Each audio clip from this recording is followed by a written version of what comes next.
this is Kay from Breaking the Spells. There's been a recent controversy that's ever growing about whether or not when you do the ketogenic diet, you should do it long term or not. I believe there's a lot of misunderstanding in this area, and I replied, piece of paper here, I replied to someone's comment on my comment on someone else's channel, and as I was typing in my long reply, I realized this is kind of the summary of the video that I wanted to make. So I printed out right here my reply, and the best way to cover this without it being too lengthy is I'm just going to read it. I might ad-lib it a little and just fill in a little. I might not be able to help it, but that's what I'm going to do.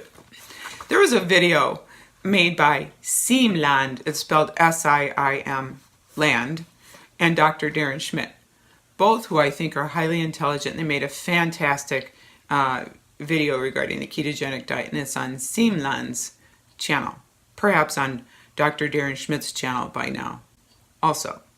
And those two do believe that you should do carb cycling and feast with substantial amount of carbs at certain intervals. Not exactly rigid intervals, but at certain intervals. And so someone whose name no need to mention, really was trying to enlighten me on why you should do carb cycling. And this is my reply. And I think it covers it really well because I had time to sit, like when you write it, I had time to sit down and organize it and not hope I remembered it all. So here, I'm just going to read it. I do admire both Seamland and Dr. Darren Schmidt quite a bit.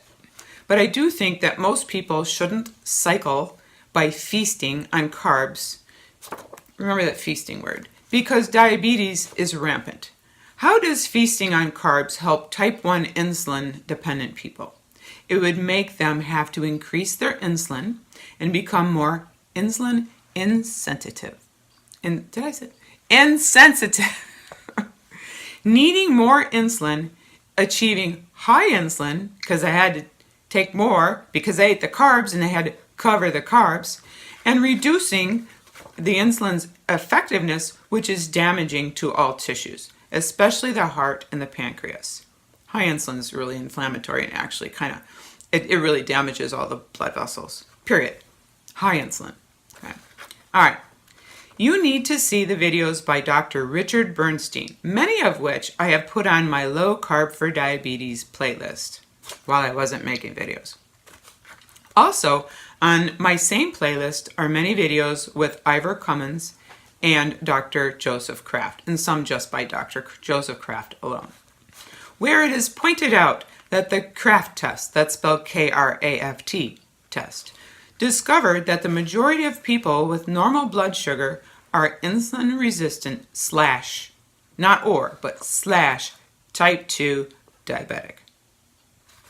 Get that? That's a lot of people, 75%. Might have something to do with people being so sick, their bodies falling apart, and being so fat. Or skinny once you're a type 1 diabetic, and then your body's falling apart even more. A person who is insulin resistant / type 2 diabetic will not benefit from carb cycling. They will just forestall curing their insulin resistance. My husband is an example of a type 2 who with me has done strict keto for nearly 2 years with very apparent continued overall monthly health improvements.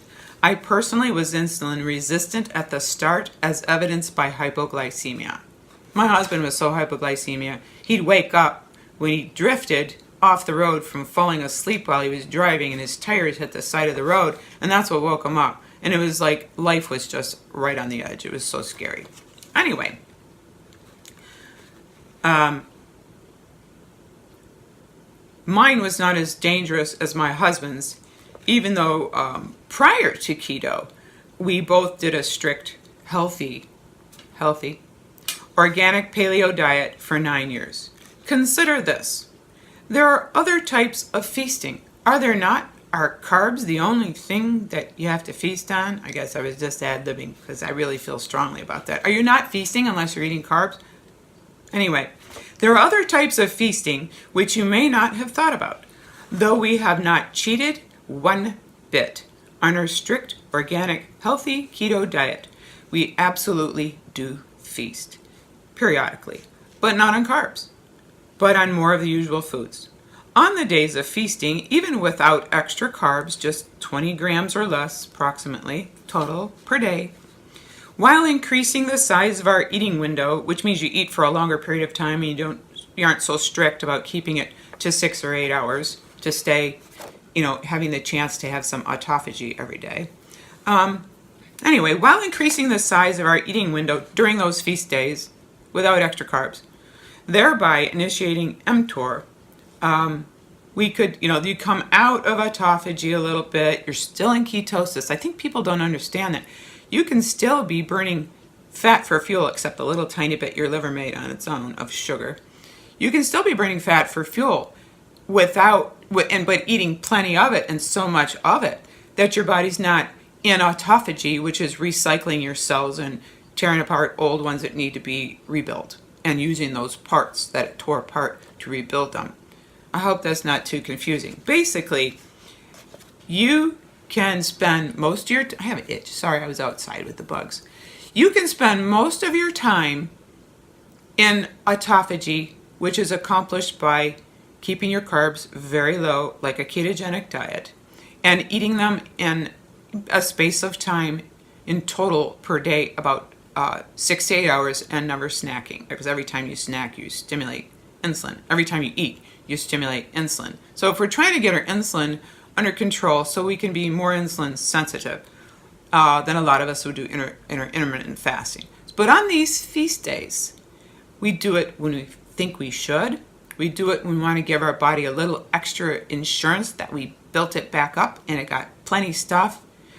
And so, anyway, let me get back to this. At age 60, we both have less wrinkles, stronger nails and hair, better cognitive abilities, like I have a better memory than ever, better mood too, less pain and inflammation, greater energy and flexibility, and increased musculature, as I'm going to show you my latest after picture relative to my before pictures when I do a video on that. You can see a little bit of muscle there. Anyway, we've done this as a result of our whole approach. We do not cheat. We do feast, but not on extra carbs. I think that you absolutely should cycle between autophagy and mTOR, and I don't have time to go into both of them in great detail now, but if you haven't heard about them already, you can just kind of look it up. But you can do it without feasting on carbs. It worked for us and our dogs too, who eat a homemade raw organic diet. Prior to that, they were homemade raw paleo. Now we consider them lower carb, but otherwise the same food. It has greatly enhanced our health spans for sure. And that's the objective, right? Health, not just lifespan, but the length of time that you're healthy. My husband is 59 and I'm 60 years old, and we both feel at least 30 years younger. I also got down to a very lean and muscular size 4. No, I'm not a bodybuilder and I don't intend to be. I just want to have a health span. My husband went from a size 38 pants to a 31. Improvements have not ceased. Again, it's been nearly 2 years.